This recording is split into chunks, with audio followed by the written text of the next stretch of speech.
नमस्कार दोस्तों, आप सभी का अर्थ एकेडमी यूट्यूब चैनल पर स्वागत है। आज की क्लास में हम सर्कल पर क्वेश्चंस करेंगे। पिछली क्लास में हमने 2-3 सवाल सर्कल के टाइप पर किए थे। आज की क्लास में हम 8 से 10 प्रश्न सर्कल पर करेंगे। इसके बाद में अगले चैप्टर्स जो रहेंगे वो आपको अर्थ डिफेंस करके एक यूट्यूब चैनल बनाया गया है, अर्थ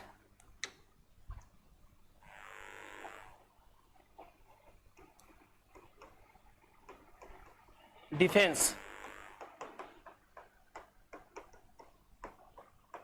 जिसकी लिंक आपके डिस्क्रिप्शन में भी है और आपको इस चैनल को जाके सब्सक्राइब करना है, क्योंकि जो भी वीडियो इसके बाद के होंगे वो लगभग सभी उसी पर अर्थ डिफेंस पर मिलेंगे। अभी फिलहाल ये वीडियो यहाँ उपलब्ध रहेंगे, लेकिन कुछ समय बाद ये वीडियो भी उसी पर जाएंगे। तो आप अर्थ डिफेंस को जाकर सब्सक्राइब करें, इसका लिंक आपको डिस्क्रिप्शन में मिलेगा। आज के जो क्वेश्चंस हैं उन पर हम पहले बात कर लेते हैं। हमने आपको बताया कि अगर आप सर्कल पढ़ते हैं तो सर्कल में पढ़ने से पहले आपको उसकी कुछ चीजें पता होनी चाहिए। क्या पता होनी चाहिए कि सर्कल में रेडियस क्या होती है, सर्कल में सेंटर्स क्या होते हैं। इसके साथ साथ में कभी सर्कल की इक्वेशंस की फॉर्म की बात कर दे कि फॉर्म ऑफ इक्वेशन बताओ किसी भी सर्कल में, तो वो क्या होती है। तो आप ये बात याद रखें कि सर्कल में हम 4 प्रकार की फॉर्म पढ़ते हैं। अगर आप क्लास 11th में है या 12th में है तो आप सिर्फ और सिर्फ 2 फॉर्म याद रखेंगे किसी भी सर्कल की।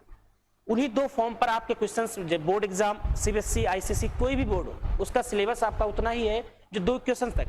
पहला इक्वेशन जो हम फंडामेंटल पढ़ते हैं, x माइनस एच का whole square plus y minus K का होल स्क्वायर बराबर आर स्क्वायर, या फिर जिसे कुछ लोग h कामा k की जगह a और b से भी डिनोट करते हैं, और हम उसको लिखते हैं x माइनस a का whole square plus y minus b का होल स्क्वायर।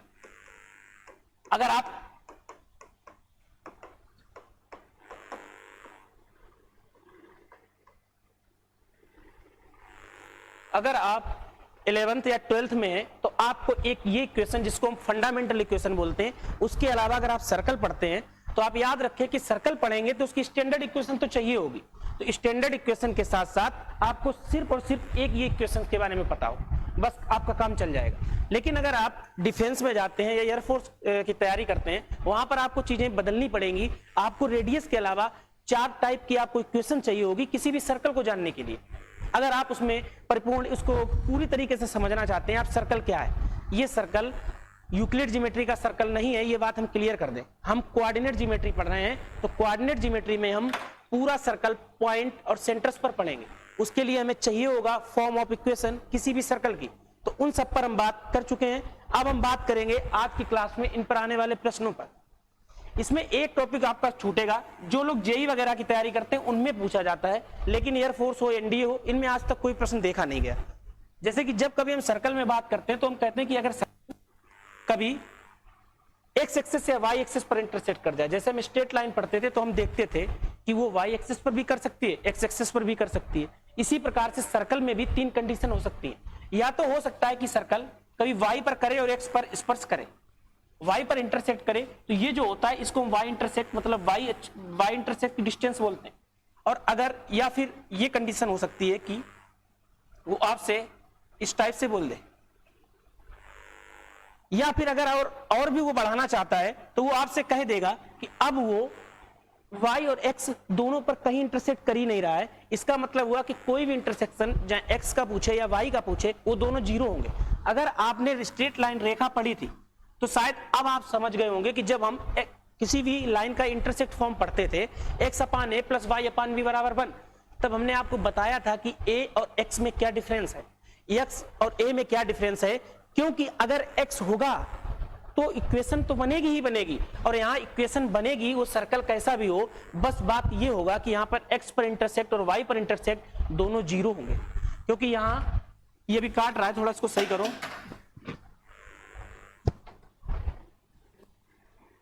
यहां पर ये कंडीशन बने इस टाइप से, मतलब जो सर्कल होगा वो एक्स एक्सिस को और वाई एक्सिस को दोनों को स्पर्श करेगा, ना कि इंटरसेक्ट करेगा। अगर वो टच करता है और इंटरसेक्ट नहीं करेगा तो इस कंडीशन में इसके जो इंटरसेक्ट हो, या एक्स का इंटरसेक्ट हो या वाई का इंटरसेक्ट हो, दोनों जीरो होंगे। ये अगर आप जेई की तैयारी करते हैं तो आपको उसके लिए चाहिए होता है। लेकिन अब आप पढ़ रहे हैं इंडियन एयरफोर्स, तो आपको इंटरसेक्शन ऑफ सर्कल नहीं पढ़ना है। इंटरसेक्शन ऑफ स्ट्रेट लाइन आपके सिलेबस में था, उस पर हम बात कर चुके हैं। अब हम इस चीज को हमने आपको बता दिया, एक तरीके से इंट्रोड्यूस करा दिया कि इस टॉपिक को हम नहीं पढ़ेंगे। इस टॉपिक को इसलिए नहीं पढ़ेंगे क्योंकि हमें एयरफोर्स और एनडीए देना है, ना कि जेईई का एग्जाम देना है। तो इस इंटरसेक्शन को लेकिन आप याद रखें, कभी अगर आपसे पूछ दे कि सर्कल में y इंटरसेक्ट दिया है और s इंटरसेक्ट 0 है, तो उसका मतलब ये होगा कि इस टाइप से सर्कल बनेगा, वो x एक्सिस पर तो टच करेगा, जबकि y इंटरसेक्ट पर कुछ इंटरसेक्ट करेगा, कुछ काटेगा। तो यही जो होगा इसे y इंटरसेक्ट बोलेंगे सर्कल के लिए। और यहां पर अगर हम बात करें तो x इंटरसेक्ट 0 होगा, जबकि y इंटरसेक्ट समथिंग होगा, जो भी आपको दिया जाए। ये सर्कल कंप्लीट हुआ। तो सर्कल में कुछ चीजें याद रखना आप, जिन पर हम क्वेश्चंस करेंगे। पहला कि जब कभी हमें किसी भी सर्कल के सेंटर मानने हो, तो आप इस बात को याद रखें, किसी भी सर्कल के हम सेंटर मानते हैं तो उन सेंटर्स के जो कोऑर्डिनेट होते हैं, एक को हम g, दूसरे को f से डिनोट करते हैं। जहां g जो होता है वो x का कोफिशिएंट, x का गुणांक होता है, और f y का कोफिशिएंट होता है। तो जब कभी सेंटर्स की बात की जाए तो सेंटर्स को हम डिनोट करते हैं, सेंटर को हम डिनोट करते हैं एक सर्कल के कोऑर्डिनेट ज्योमेट्री में। वैसे तो जब हम यूक्लिड ज्योमेट्री पढ़ते तो c लिख देते थे और उसमें कभी हमें कोऑर्डिनेट की जरूरत होती नहीं थी। अब हम पढ़ कोऑर्डिनेट ज्योमेट्री रहे हैं तो हमें यहाँ सेंटर्स चाहिए होगी अकॉर्डिंग टू कोऑर्डिनेट ज्योमेट्री। तब आपको सेंटर लिखने के लिए -g, -f पता होना चाहिए।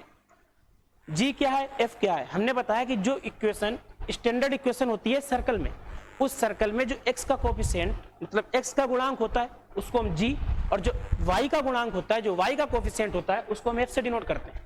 तो जब कभी आपको कोई इक्वेशन दी हो और आपसे पूछे, एक इक्वेशन भी लिख लो, मान लो इक्वेशन दी है x² + y² + 2gx + 2f × y + c = 0। आपको पता है c कांस्टेंट होगा।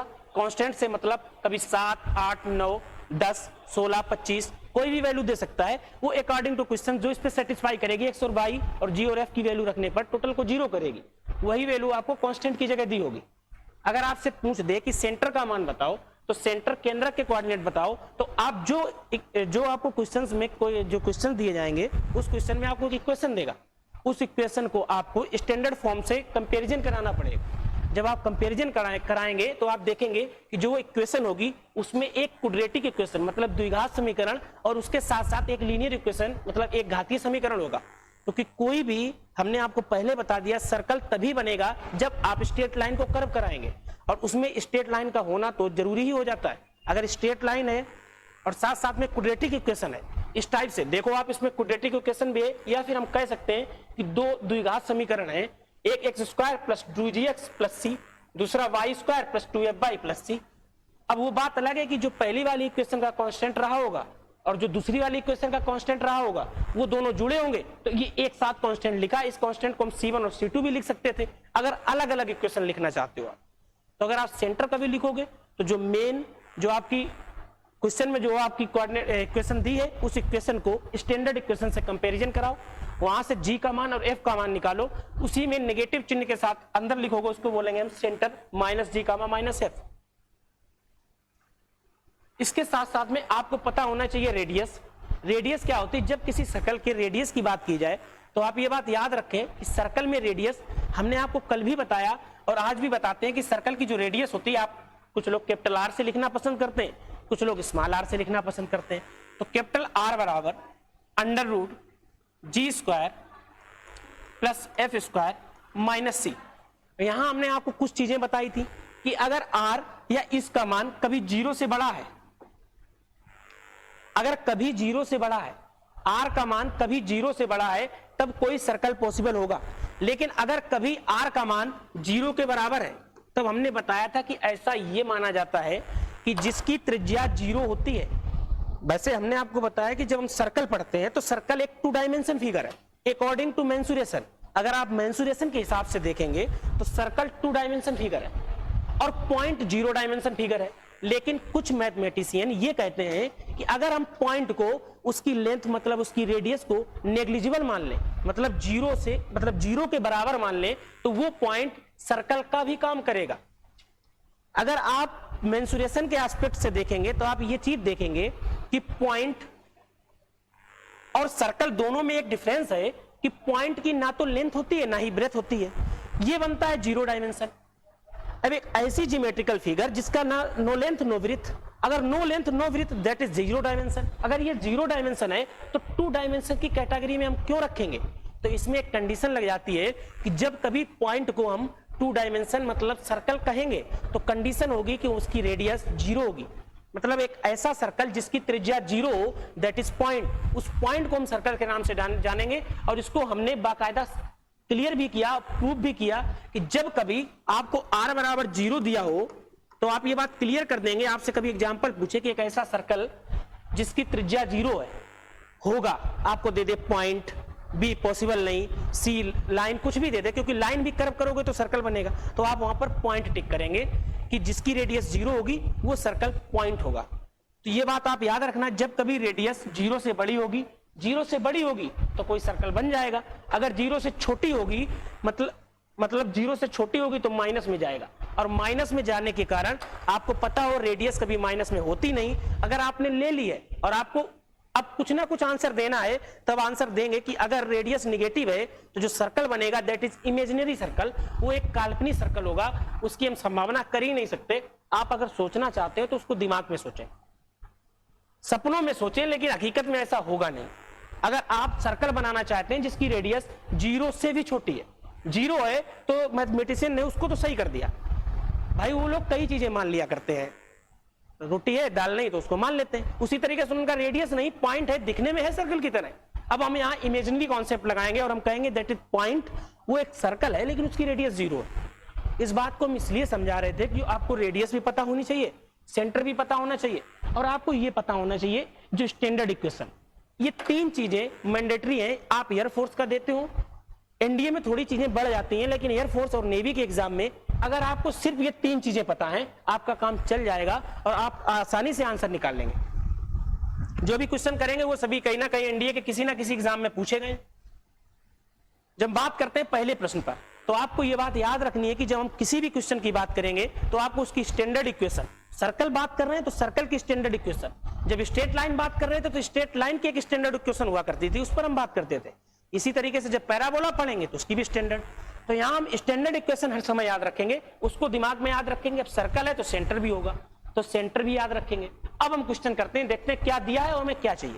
किसी भी क्वेश्चन को सॉल्व करने का सबसे अच्छा तरीका, आप उसमें ये देखो कि उसमें क्या क्या गिवन है, क्या क्या दिया गया है और हमसे क्या पूछा गया है। अगर आप ये बात डिसाइड कर लेते हैं तो आपको कुछ फैक्ट पता होते हैं हर एक चैप्टर के बारे में, जैसा हमें सर्कल के बारे में पता है उसी से हम आंसर निकालते हैं। तो इस क्वेश्चन में जो जो दिया है उसको आप लिख लें, जो निकालना है उसको भी लिख लें।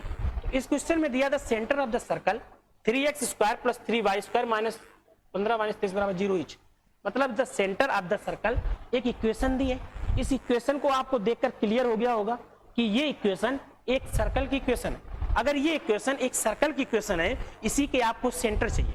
हिंदी वाले समझे, इसमें ये कहा गया है कि एक समीकरण है, ये समीकरण अगर है तो इसके सर्कल के सेंटर क्या होंगे, मतलब इसके सेंटर क्या होंगे। The centre of the circle, एक वृत्त का केंद्र क्या होगा यदि ये इक्वेशन दी है। तो आप देखो, अगर ये इक्वेशन दी है तो हम देखेंगे 3x² + 3y² - 12x + 15y - 23 = 0। अब आप लोग कुछ बातें याद रखेंगे कि जब कभी हम सर्कल पढ़ते हैं, जब कभी हम सर्कल पढ़ते हैं, हो सकता है कभी हम पैराबोला पढ़ रहे हो, हाइपरबोला पढ़ रहे हो, तो आप ये बात क्लियर रखें कि आपको सिर्फ देख के आंसर नहीं कर देना है कि देखा x² + y²। सिर्फ ऐसा नहीं है कि सर्कल की ही इक्वेशन x² और y² में मतलब 2 क्वाड्रेटिक से बनती है, जो 2 द्विघात समीकरण से बनती है। इसके अलावा पैराबोला में भी आपको इसी तरीके से चीजें देखने को मिलेंगी, हाइपरबोला में भी देखने को मिलेंगी, परवलय और अतपरवलय में भी यही चीजें देखने को मिलेंगी। अगर ये सब मिलेंगी तो हम इनमें अलग डिफरेंस कैसे करें, तो आपको एक चीज तो रटनी पड़ेगी। मैथ में कभी रटने के लिए नहीं बोला जाता, लेकिन ये कोऑर्डिनेट ज्योमेट्री हम पढ़ रहे हैं जो एडवांस का पोर्शन है, और एडवांस में कई चीजें फैक्ट होती हैं, उन चीजों को आपको तैयार करना ही पड़ेगा। अगर आपको देखना है कि ये स्टैंडर्ड इक्वेशन है सर्कल की, पैराबोला की या हाइपरबोला की, तो आपको देखना पड़ेगा, आपको याद होना चाहिए कि हमने standard equation of a circle क्या पढ़ी है, तो आप उसको लिखेंगे। आप लिखेंगे कि हमने इक्वेशन जो सर्कल की पढ़ी है वो इस तरीके से पढ़ी है कि x² + y² + 2gx + 2fy + c = 0। हमें पता किसी भी सर्कल की जो स्टैंडर्ड इक्वेशन होता है उसमें इतनी चीजें होती हैं, एक तो x का स्क्वायर होगा, दूसरा y का स्क्वायर। दूसरे टर्मों में कुछ लोग समझ सकते हैं कि 2 क्वाड्रेटिक इक्वेशन होती हैं, दो द्विघात समीकरण होती हैं जिसका कांस्टेंट जुड़ा हुआ लिखा होता है, जिसे हम c को c1 c2 से भी लिख सकते हैं। अगर हम ऐसा कभी बात करें तो आपको क्या करना है कि एक्स स्क्वायर का जो कोएफिशिएंट है, गुणांक है, उसको 1 ही रखना है, क्योंकि स्टैंडर्ड इक्वेशन का मतलब ये होता है कि जितनी खुराफाती हमको करनी थी हम सब कर चुके। हमने रिजल्ट ये निकाला कि जिंदगी में है कुछ नहीं, जाना कहां है, सर्कल को जाना इस इक्वेशन पे है, हमको जाना वहां है। बस दो ही काम है कि अगर आप सर्कल पढ़ रहे हैं तो सर्कल की स्टैंडर्ड इक्वेशन में आपको लाना पड़ेगा।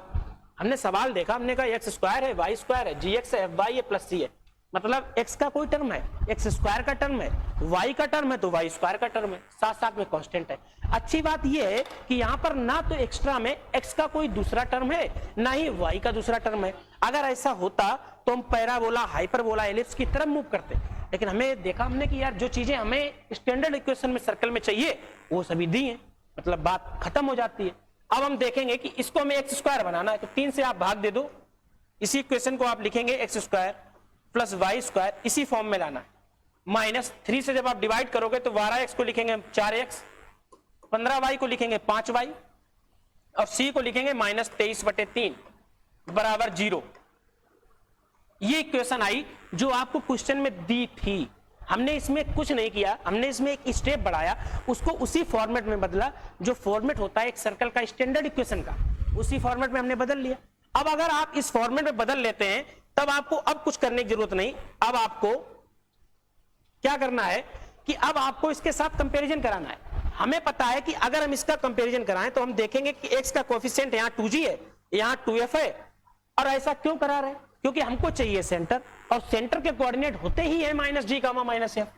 अगर ऐसा होता है तो आपको भाई g और f तो निकालने पड़ेंगे। अब आप वो कैसे भी निकालो, क्वेश्चन ब्रह्म है, क्वेश्चन भगवान है, आपको वही करना पड़ेगा जो वो बोलेगा। उसने जो बोल दिया हमने वही करना शुरू कर दिया।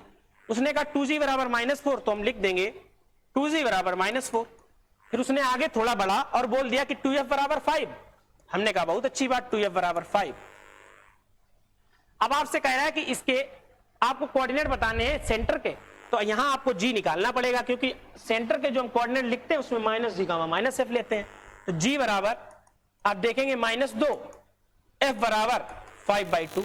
मतलब हमने सेंटर के कोऑर्डिनेट मतलब g का मान जो निकाला है वो प्लस का 2 निकाला है। अगर आप देखेंगे तो g का मान हमने -2 और f का मान 5/2 निकाला है।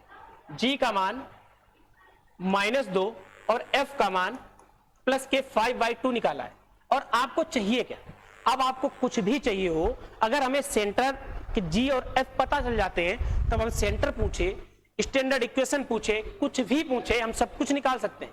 खैर सवाल में उसने केवल और केवल सेंटर पूछा है, तो अगर सेंटर पूछा है तो हमें पता है कि सेंटर को हम -g, -f। अब आप जानते हो कि -g क्या होता है, -g मतलब g का मान -2 दिया है, अंदर रखोगे तो माइनस माइनस प्लस हो गया, +2, -f मतलब -5/2। ये हो गया आपका आंसर। जिस सेंटर के आपको कोऑर्डिनेट चाहिए उसका आंसर आएगा +2, -5/2। ऑप्शन में देख लो,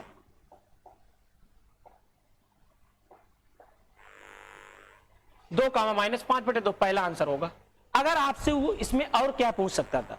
अगर आप एयरफोर्स की परीक्षा देने गए, पेपर देने गए, तो आपको भी पता कि हमें 25 क्वेश्चन करने, टाइम मिलना 30 मिनट का, तो कुछ ना कुछ तो गड़बड़ करना पड़ेगा भाई एग्जामिनर को भी, क्योंकि उसे भी देखना है। सिर्फ ये पूछना है उसे आपसे कि आपने क्या कभी सर्कल पढ़ा है। अगर आपने कभी भी सर्कल पढ़ा है तो आप बस और बस हमें सेंटर बता दीजिए। अब आप एनडीए का एग्जाम देने जाते हैं तो भाई एनडीए में तो टाइम भी अच्छा खासा होता है, तो अब आप उससे वो पूछेगा कि अब आप इसकी रेडियस भी बताओ, अब आप इसकी रेडियस भी बताओ। हमने आपको बताया कि सेंटर में पता ही चल गया 2, -5/2। सेंटर पता है, रेडियस इसकी हमें निकालनी है। अब हमें रेडियस निकालने के लिए हमें पता है कि हम रेडियस बराबर हमने पढ़ रखा है r बराबर √g² + f² - c। हालांकि इस सवाल में, जो सवाल हमने अभी बोर्ड पर दिखा रखा है, इस सवाल में कहीं नहीं उसने आपसे सेंटर रेडियस पूछी है। लेकिन हम कह रहे हैं कि अगर आप एयरफोर्स का पेपर देने जाएंगे तो आपको 25 मिनट में 30 मिनट में 25 सवाल करने हैं और एडवांस करनी है, तब आपको कम समय है तो आपसे सिर्फ और सिर्फ सेंटर पूछेगा। और गलती से अगर एनडीए के एग्जाम में बैठ गए तो वहां पर आपको टाइम भी भरपूर है, अब आपको क्वेश्चन करने हैं, और मैथ के जब पेपर में आप पास होगे तभी आपकी दूसरी कॉपी चेक होगी, तो पास होने के लिए हर एक नंबर का काम करना पड़ेगा। तो वहां पर आपसे वो रेडियस पूछेगा। अब रेडियस पूछेगा तो हम क्या करें, तो आपके दिमाग में रहना चाहिए कि रेडियस आर बराबर under root G square plus F square minus C. G के पता है, एफ के कोऑर्डिनेट पता है, सी ये आपका घर का काम रहेगा कि आपको जी पता है, एफ पता है, सी पता है। सी की वैल्यू भी -3 होगी, क्योंकि जो स्टैंडर्ड इक्वेशन होती है किसी भी सर्कल की, उसमें कहीं भी माइनस नहीं होता है। हमने जितनी भी खुराफाती करनी थी सब कर ली, इसके बाद ही हमने स्टैंडर्ड इक्वेशन निकाली है किसी भी सर्कल की, और उस सर्कल में हमें कोई भी नेगेटिविटी नहीं चाहिए, कोई भी नकारात्मक चीज नहीं चाहिए। ये बात आप याद रखना, सर्कल की इक्वेशन हर एक टर्म पर, हर एक स्टेप पर पॉजिटिव ही होगी। आपका आंसर क्या आएगा हमें नहीं पता, लेकिन याद ये रखना है कि स्टैंडर्ड इक्वेशन जो होगी वो हर समय पॉजिटिव होगी। x square Y square 2gx 2f y plus c बराबर 0। अब आपके हिसाब से क्या आएगा वो आपके हिसाब से चलेगा, लेकिन जो किताब जो बुक में लिखा होता है वो स्टैंडर्ड इक्वेशन हर स्टेप पर पॉजिटिव होती है। इस तरीके से आप पहला सवाल कर लेंगे, सेंटर भी निकल आएंगे, रेडियस भी निकल आएंगे। इसके बाद दूसरा सवाल देखना है। सवाल करने तो आप ऑफलाइन में हो या कहीं भी हो तो आप 100, 200, 500 अपनी बुक उठाकर करो, लेकिन अगर आप कॉन्सेप्ट सीख जाते हैं तो आपको उसी कॉन्सेप्ट पर क्वेश्चन रिपीट होते हैं। पहला कॉन्सेप्ट हमने सीखा, उस कॉन्सेप्ट पे आपका मन हो तो आप 50 क्वेश्चन लगाओ, चाहो तो 2-4 क्वेश्चन लगा के कॉन्सेप्ट तैयार रखो। अब हम दूसरा कॉन्सेप्ट देखेंगे, दूसरे कॉन्सेप्ट में एरिया की बात करेगा। अगर कभी आपसे एक शब्द बोल दिया जाए कि 2 सर्कल कोसेंट्रिक हैं, कोसेंट्रिक हिंदी वाले इस बात को सकेंद्रीय से याद रखेंगे, जब कभी आपसे बोला जाए इस क्वेश्चन में प्रयोग किया जाएगा। सवाल में बोला भी है कि the equation of the circle concentric with the circle. एक सर्कल है जिसकी इक्वेशन आपको दी है और आपसे कहा कि दूसरा सर्कल हमें लेना है जो सर्कल इस सर्कल के कोसेंट्रिक है, मतलब सकेंद्रीय है। हिंदी वाले समझे कि जब हम सकेंद्रीय की बात करते हैं तो उसका मतलब होता है कि आपने एक ही पॉइंट से अलग अलग रेडियस लेके 2 सर्कल बनाए। इसका सिर्फ और सिर्फ इतना मतलब होता है, ये दोनों सर्कल आपस में कोसेंट्रिक होंगे, सकेंद्रीय होंगे। ऐसा नहीं है कि सकेंद्रीय की कंडीशन में सर्कल एक दूसरे से कुछ गैप में ही होंगे। हो सकता है कि एक सर्कल पहले कुछ बना हो, उसी सर्कल पर हमने उस सर्कल को रिपीट कर दे। हम चाहे तो दूसरे सर्कल को भी वहीं रिपीट कर सकते हैं, लेकिन स्ट्रेट लाइन की तरह हम ओवरलैपिंग वाला कॉन्सेप्ट यहाँ नहीं पढ़ने वाले हैं। आपको सिर्फ ये देखना है कि उसने बोला कि the equation of the circle concentric. Concentric शब्द का अर्थ आपको पता होना चाहिए कि ये सर्कल जिनके सेंटर एक ही है। कोसेंट्रिक सकेंद्रीय जो भी फिगर कोसेंट्रिक या सकेंद्रीय होते हैं उनका मतलब ये होता है कि वो उनका जो ओरिजिन है वो एक पॉइंट होगा, एक ही पॉइंट होगा। अगर आप इस एक पॉइंट को निकाल लें तो ये बात क्लियर हो जाती है कि दोनों सर्कल के वही पॉइंट होगा। अब आपसे अगर हम कहें कि जिस सर्कल की ये इक्वेशन दी, अब हमें नहीं पता कि ये इक्वेशन बड़े वाले सर्कल की है या छोटे वाले सर्कल की है। अभी तो हमें पता नहीं कि ये इक्वेशन बड़े वाले सर्कल की है कि छोटे वाले सर्कल की है, लेकिन हाँ इस इक्वेशन से हम एक रिलेशन बिठा सकते हैं। वो रिलेशन ये रहेगा कि अगर हम इससे पॉइंट निकाल लें तो वो पॉइंट छोटे वाले की भी होंगे, बड़े वाले सर्कल की भी होंगे। अब आप कहोगे ऐसा क्यों? तो ऐसा इसलिए क्योंकि उसने बोला है, किसने बोला है? प्रश्न ने, कि ये कोसेंट्रिक हैं, सकेंद्रीय हैं। अब आप बताओ, अगर सकेंद्रीय है, एक केंद्र से जाते हैं और एक सेंटर हमें पता है तो दूसरे का भी वही सेंटर होगा, बात खत्म। तो आप अगर इसमें देखेंगे तो आप यहां से देखेंगे कि हमको ये 2x square 2y square 8x plus 10y minus 39 बराबर 0 दिया है।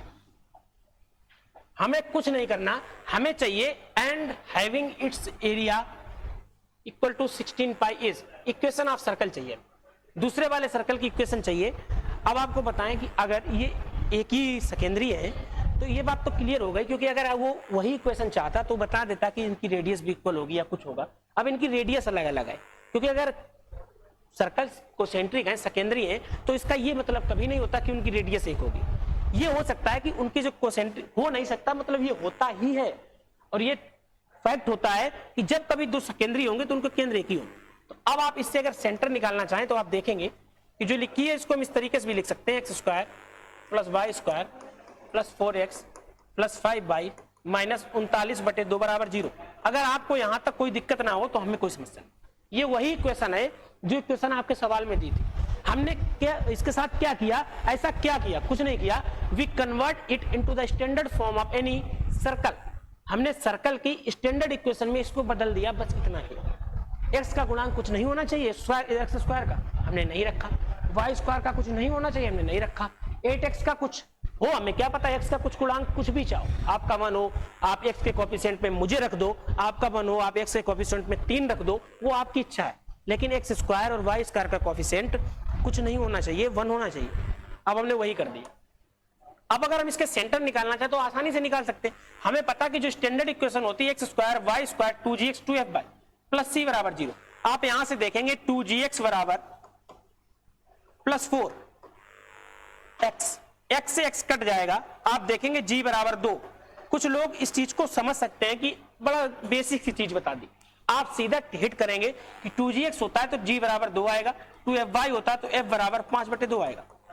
अगर अब आप बताओ कि जिस सेंटर जिसके आगे पीछे क्वेश्चन घूम रहा है, जिस पर हम पिछले 5 मिनट से बोल रहे हैं कोसेंट्रिक, भैया वो हुआ चीज तो निकल आई, जी भी पता एफ भी पता, जी 2 है एफ 5/2 है। तो पहले इस चीज को निकालो जिस पर ये सवाल घूमेगा, इस सेंटर को निकालो तो हम देखेंगे इस सेंटर के जो कोऑर्डिनेट होंगे वो -g, -f होना चाहिए, मतलब -2, f का मतलब -5/2। अब शायद हमें नहीं लगता कि आपको कोई दिक्कत होगी। अगर ऐसा हो जाता है कि किसी भी सर्कल के जिस किन्हीं भी 2 सर्कल जो आपस में कोसेंट्रिक हैं, सेकेंडरी हैं, और उनके हमें दोनों पॉइंट पता चल जाते हैं। अब हमें भैया दोनों पॉइंट भी पता चल गया, मतलब सेंटर पता चल गया। अब जो सर्कल दोनों बन रहे हैं ये डिसाइड हो गया कि इसी सेंटर से बने। अब हमें इनकी रेडियस पता चल जाए, अब हमें इनकी अगर रेडियस पता चल जाए तो हम दोनों की इक्वेशन निकाल सकते हैं। कैसे निकाल सकते हैं? आपको भी पता हमें भी पता कि अगर रेडियस पता है, एक पॉइंट पता है, तब हम लगाते थे फंडामेंटल इक्वेशन ऑफ सर्कल। किसी भी सर्कल की जो मूलभूत संरचना होती थी, जो मूलभूत समीकरण होता था, x माइनस ए का whole square plus y minus B का होल स्क्वायर बराबर आर स्क्वायर, उसी को हम अप्लाई करेंगे और आंसर आ जाएगा। हमें एक चीज पता है, हमें सेंटर पता है, a और v की वैल्यू पता है, चाहिए r की वैल्यू। अब r कैसे निकालें? तो आपके दिमाग में ये बात हिट होनी चाहिए कि अगर सेंटर दिए और उसकी रेडियस भी दी है, सेंटर दिए हैं और आपसे रेडियस चाहिए, तो हमें एक चीज मिल जाए कि अगर हमें उसका कांस्टेंट पता चल जाए तो हमें पता है कि रेडियस के लिए हम जानते हैं r बराबर √g square plus f square minus c। ये सब हम भाई क्यों कर रहे हैं? ये सब हम कर रहे हैं क्वेश्चन के लिए, क्योंकि क्वेश्चन ने बोला इक्वेशन ऑफ सर्कल। अब जो लोगों ने पहले पढ़ रखा वो क्या करेंगे, सीधे निकालेंगे -g माइनस का f, -g मतलब 2 से डिवाइड किया और -4, ठीक, खत्म, -4 आ गया। f का बात की तो f में बोले हमने कहा -2 और -5/2 खत्म। अब r चाहिए तो √g square plus f square minus c, क्योंकि वही सर्कल है तो इसका कांस्टेंट ये ले लेंगे। इसकी जो रेडियस होगी, इसको रेडियस अगर आप निकालना चाहो तो इसकी रेडियस निकाल लेंगे। अब इस रेडियस को निकाल लोगे आप, सेंटर भी पता है, और उसने ये बोल दिया कि and having its area equal. अब आप समझो कि जो हम रेडियस निकालने जा रहे हैं वो रेडियस तो अभी इसी सर्कल के निकालने जा रहे हैं, क्योंकि r बराबर 2 का स्क्वायर प्लस 5/2 का होल स्क्वायर माइनस 39/2 -39/2। जब आप इसको सॉल्व करेंगे तब आप देखेंगे 4 प्लस 25/4 -39/2। इससे आप r की कोई वैल्यू निकालेंगे। जब आप r की वैल्यू निकाल लेंगे तब आप देखेंगे कि वो r की वैल्यू भी पता है, सेंटर भी पता है, दोनों चीजें हमें पता है। तो हमें अब करना क्या है? कुछ नहीं करना भाई। जब आपको r पता है और आपको सेंटर भी पता है, r भी पता है, सेंटर भी पता है, तब हमें पता है कि तब हम लगाते हैं fundamental equation of circle, x minus ए का whole square plus y minus B का होल स्क्वायर बराबर आर स्क्वायर। इसको आप लगाएं, कहानी खत्म। a का मान a रखें, a का मान 2 था, b का मान 5/2, r का मान जो भी निकले अंडर रूट में निकलेगा उसको रखें। लेकिन ये थोड़ा कहीं ना कहीं आपने देखा कि कैलकुलेटिव चीजें थी, हमने बार बार इसको किया, इधर से उधर घुमाते घूमते रहे। लेकिन अगर आप इसको दूसरे तरीके से करना चाहें, एक तरीका जो है जो आपको आना चाहिए, 11th और 12th में जब कभी 6 नंबर का सवाल बनेगा या 4 नंबर का बनेगा तो वो आपसे कहता है कि पेज भर के दिखाओ भाई, तब आपको ये करना उचित लगता है कि चलो भैया हमें ये दिया था, हमने x स्क्वायर y स्क्वायर से सेंटर निकाले, अब हम सजा के उसमें लिखेंगे द सर्कल द सर्कल्स, दो वृत्त है ना, the circles which have concentric then the centres are always equal. तो फर्स्ट के सेंटर लिखो, सेकंड के लिखो, फिर इसके बाद हमें पता है ये इक्वल है तो रेडियस भी होगा, उठा के रखेंगे, इक्वेशन निकालेंगे, वो सब लंबी कहानी है। अब आपको कुछ जल्दी करना पड़ेगा, कुछ जल्दी क्या, सेंटर तो निकालने पड़ेंगे बउआ। सेंटर निकालने के अलावा तो हम लोग कुछ कर ही नहीं सकते। अगर सेंटर निकालने पड़ेंगे तो आपको भी पता कि जब हम जी की बात करेंगे तो आप देखो X square Y square X का गुणांक 1 होना चाहिए, यहाँ 2 है, 2 से डिवाइड लगाओ 4 अगर आएगा तो ये 2g बराबर 4 आएगा। यहां हम देखेंगे कि f बराबर 2f बराबर 5 आएगा। अगर यहां तक कोई दिक्कत हो तो बताओ, क्योंकि हमें पता होता है X square plus Y square plus 2gx plus 2f बराबर c, एक्स का गुणांक एक्स स्क्वायर का गुणांक 1 होना चाहिए। हमने वही किया, इसको 1 किया। अब हमने कंपैरिजन बिठाया तो देखा कि ये वैल्यू आपकी कुछ निकल के आएगी, 2g बराबर 4, 2f बराबर 5। आप यहां से देखेंगे तो g का मान 2 और f का मान 5/2। अब आप सेंटर से वही सब जो करके आए वही सब हमें करना है, 5/2 यहां तक आ गए। इतना तो करना पड़ेगा, सेंटर निकालना पड़ेगा, जितनी जल्दी निकाल लेंगे वही टाइम बचेगा। अब आपको इसमें कोई ट्रिक बता दो तो ट्रिक हमारे समझ में तो कुछ आएगा नहीं, क्योंकि सेंटर नहीं निकालोगे तो इक्वेशन कैसे निकालोगे। अब उसने ये बोल दिया कि इनके एरिया इक्वल है। अब भैया ये डिसाइड हो गया कि जिस सर्कल की वो बात कर रहा है वो सिर्फ आपको बना रहा है पागल। वो आपसे ये भी बोलता जा रहा है कि वो सेंटर कोसेंट्रिक है, मतलब सकेंद्रिक है, और सर्कल अगर सकेंद्रीय है तो ये बात डिसाइड है कि एक ही पॉइंट से बने हैं। अब उसने ये भी बोल दिया कि उनका एरिया भी इक्वल है। अब आप बताओ, एरिया भी इक्वल है और कोसेंट्रिक भी है। अगर हम आपसे कहें कि एक पॉइंट से हमें 2 सर्कल बनाने हैं जिसका एरिया इक्वल हो, एक पॉइंट से हमें 2 सर्कल बनाने हैं जिसका एरिया इक्वल हो, अब आप बताओ कि हम एक पॉइंट से 2 सर्कल कैसे बना सकते हैं जिनका एरिया इक्वल हो। क्योंकि अगर हम, यही तो सर्कल होगा, ये इस सर्कल के अलावा क्या दूसरा सर्कल पॉसिबल है? इसी पर आप घुमा रहे हैं। इसका मतलब हमें कि यही सर्कल तो चाहिए। दूसरा सर्कल हम कैसे बनाएं? अगर दूसरा बनाएंगे, कुछ भी बढ़ाएंगे तो उसका एरिया बढ़ जाएगा, कम करेंगे तो एरिया घट जाएगा, और वो कह रहा है कि एरिया वही रहना चाहिए। अब आप बताओ क्या करें। तो इसका मतलब क्लियर हो गया कि जो इक्वेशन हमने निकाल के रखी है वही इक्वेशन इसका उसी सर्कल की बात कर रहा है, बस वो अलग फॉर्मेट में आपसे चाह रहा है, वही हमें चाहिए। तो हमने सेंटर निकाल लिए हैं। अब आप क्या करेंगे कि हमें पता है कि जब एरिया की उसने बात कर दी तो दोनों के एरिया बराबर होंगे, तो जिस इसकी आर होगी वो इसकी आर होगी। उसने एरिया बोला 16 पाई। अब यहां पर एक चीज आपको मेंसुरेशन की पता होना चाहिए कि जब कभी आपसे मेंसुरेशन में सर्कल की बात की जाती है तो मेंसुरेशन में भी सर्कल 2D में काउंट किया जाता है। और आप ये बात याद रखना कि 2D में आप सर्कल की पेरीमीटर की जब बात करेंगे तो पेरीमीटर जिसको परिमाप बोलते हैं, जिसका मतलब होता है कि अगर हम आपसे किसी के कमरे का पेरीमीटर पूछे, या हम आपसे कहें कि इस जो पेन हमने हाथ में पकड़ रखा है या जो ये किताब हमने हाथ में पकड़ रखी है इसका आप पेरीमीटर बताओ, तो आप एक किनारे से चलेंगे, लौट के पूरा साइड घूमते हुए उसी किनारे पर आ जाएंगे। दैट जो डिस्टेंस हमने तय की वो डिस्टेंस ही हमारी पेरीमीटर होगी। वही सर्कल में होती है 2πr, और सर्कल का जो एरिया होता है वो एरिया होता है πr²। ये बात आप याद रखेंगे, और ये बात भी याद रखेंगे सर्कल और स्फीयर दोनों में अंतर होता है। मतलब वृत्त और गोले में अंतर होता है। वृत्त 2 डायमेंशन होती है जबकि गोला 3 डायमेंशन होता है। क्यों होता है? इस चीज को कुछ समझ चुके और कुछ अभी पढ़ेंगे तो समझ में आ जाएगा। तो आप 16 पाई अगर देखोगे तो 16 पाई एक मेंसुरेशन के हिसाब से, अगर हमें सर्कल का एरिया पता है तो उसके बराबर हम उठाकर कर सकते हैं, क्योंकि उसने 16 पाई एरिया ही तो दिया है। अब आप यहां से देखेंगे पाई से पाई कट गया, r बराबर 4। अगर r बराबर 4 आया है, अगर r बराबर 4 आ गया, अब आप बताओ इक्वेशन ऑफ सर्कल क्या होगी। r भी पता हो गई कि 4 होगी, पॉइंट भी पता है, तब आप आसानी से इसमें लगाएंगे r बराबर 4 और पॉइंट -2 का 5/2 माइनस के x माइनस a का whole square plus y minus b का होल स्क्वायर बराबर r²। इसको a इसको b स्क्वायर बोलते हैं। a की जगह रखेंगे x प्लस 2 का whole square plus y plus 5/2 का होल स्क्वायर बराबर 16। इसको आप सॉल्व करेंगे, एक इक्वेशन निकलेगी x, क्योंकि ये जो इक्वेशन निकली है ये भी सर्कल की ही इक्वेशन है। जिस हिसाब से आपको आंसर दिया हो आप उस हिसाब से टिक कर दे। अगर आपको आंसर इस टाइप में ही दिया है, आपसे किसी भी सर्कल की आपसे बेसिक इक्वेशन, जिस बेसिक इक्वेशन को हम फंडामेंटल इक्वेशन भी बोलते थे, अगर आपको आंसर उसमें ही दिया है तो आप उसी को फंडामेंटल इक्वेशन में लिखा रहने दो, आपने रिजल्ट निकाल लिया। लेकिन अगर गलती से उसने आपसे स्टैंडर्ड इक्वेशन पूछ दिया, तब आपको इसको एक्सप्रेस करना पड़ेगा, आपको इसको व्याख्यायित करना पड़ेगा, आपको इसको विस्तार पूर्वक लिखना पड़ेगा। तो अब आप आंसर देखो कि आंसर किसमें दिया है। आप देख रहे हैं कि आंसर इसका एक्सप्रेस करके ही दिया है उसने। अब हमें तोड़ना पड़ेगा इसको। X square Y square 16,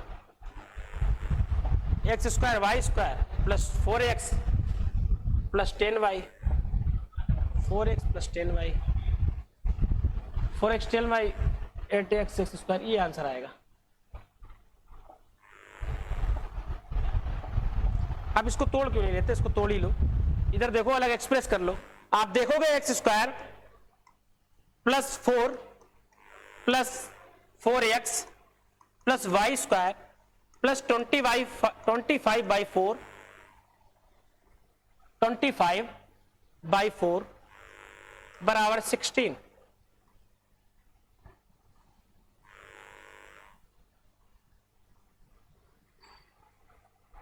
X square plus Y square, इसका जब मल्टीप्लाई आप करोगे तो यहां एक स्टेप और निकलेगा, 25/4 प्लस 2 × y 5 बराबर 16। जब आप इसको सॉल्व करोगे तब आप देखोगे कि एक्स स्क्वायर स्टैंडर्ड में बदलना है Y square plus 4x plus 5 और ये 16 इधर आएगा तो 25 से 16 चकु 64 घटाएंगे। जब 25 से हम 64 घटाएंगे तो 39/4 बचेगा। 39/4 बराबर 0।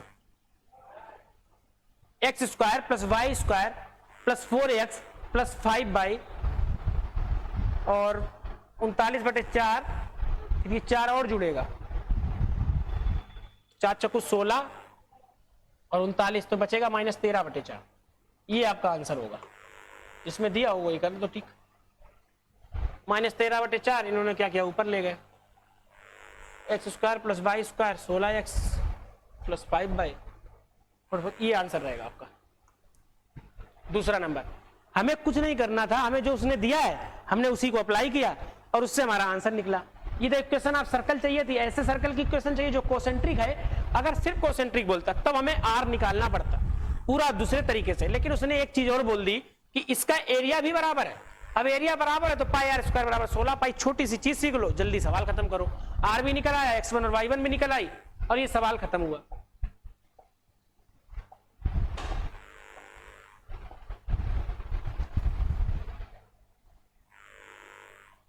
अब देखो, आप इस सर्कल की इस वाले क्वेश्चन की अगर बात करोगे तो इस क्वेश्चन में भी उसी टाइप से बोला है कि the equation of a circle, एक सर्कल की हमें इक्वेशन चाहिए, एक सर्कल की हमें इक्वेशन चाहिए, एक सर्कल की हमें इक्वेशन चाहिए विच इज कोसेंट्रिक, जो कोसेंट्रिक है, जो सकेंद्रीय है with the circle and passes through the point.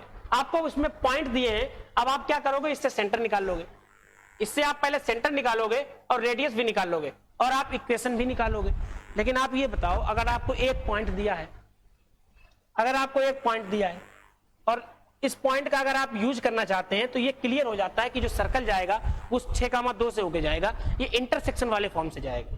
तो आप इससे पहले इक्वेशन निकालेंगे, फिर उस 6,2 से अप्लाई करके आप इस एक इक्वेशन निकालेंगे। इस सवाल को आप घर से करेंगे, है कुछ नहीं, क्योंकि इसी टाइप से हम आपको भी बता चुके हैं, तो आपको दिक्कत नहीं होगी। आप सेंटर निकालें, रेडियस निकालें, काम खत्म। इसके अलावा आपको कुछ करना नहीं। The equation of circle through 0,0 a,0 and 0,b। जब आपसे इसके थ्रो इक्वेशन पूछी जाएगी जो इस पॉइंट से होकर जाए, तो आप ये बात समझ सकते हैं कि इस टाइप से कुछ बनेगा कि जो 0,0 से भी होकर जाए, a,0 से भी होकर जाए, 0,b से भी होकर जाए। और आपको पता है जब कभी 2 पॉइंट दे दिए जाएं तो हम उनके बीच लगाते हैं डायमेट्रिकल फॉर्म ऑफ इक्वेशन, उससे आप इनके बीच कुछ रिलेशन निकालेंगे। फिर आप चाहें इनके बीच लगा के आप इनके बीच लगाएंगे और इनसे देखेंगे कि एक इक्वेशन, ये आंसर आपका आएगा x square plus Y square minus X minus B बराबर 0। तो आपको पता है जब कभी आपको पॉइंट दिए हो, और अगर आपको पॉइंट दिए हो तो आप सर्कल की इक्वेशन चाहिए, तो कभी 2 पॉइंट दे दे तब आप x minus x1 y minus y1 करके लगा लेते हैं, और अगर 1 पॉइंट दिया हो तो हम रेडियस निकाल के लगा लेते हैं। पॉइंट से मतलब सेंटर दिया हो। तो आज की क्लास में हमने एक अप्रोच को समझा, क्योंकि ऐसा नहीं है कि सभी क्वेश्चन हो पाना संभव हो। इतने ज्यादा सवाल हैं कि आप कोई भी एक किताब उठाते तो 400 से 500 सवाल, क्योंकि कोऑर्डिनेट अगर कायदे से पढ़ाई जाए, आप जिन लोगों ने कभी जेईई वगैरह तैयारी की होगी उनको पता होगा कि 3-3 महीने तक सिर्फ कोऑर्डिनेट चलती है। आप 12th में थे तब भी 30-30, 35-35 दिन हो जाते थे, कोऑर्डिनेट ही नहीं खत्म होती थी।